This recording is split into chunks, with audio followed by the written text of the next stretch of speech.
permiso, maestros.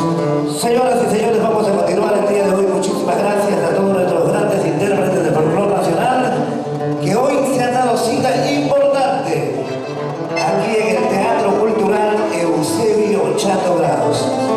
El teatro que está a disposición de cada uno de ustedes, a precio y al alcance del bolsillo. Cualquier coordinación con el presidente del sindicato se pueden acercar también aquí a las instalaciones del Teatro Cultural Eusebio Chato Grados.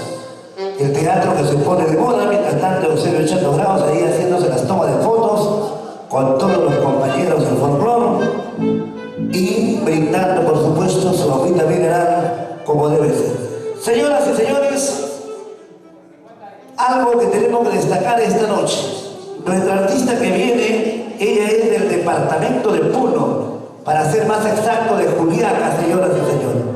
Juliaca lo vio nacer, Juliaca es su casa, pero canta nuestra música huanca.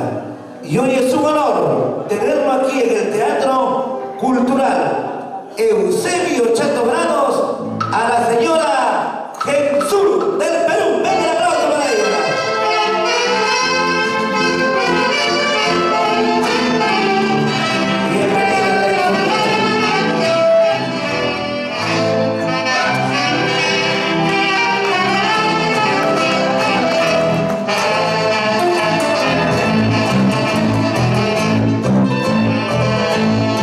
¡Que viva el Día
Thank you.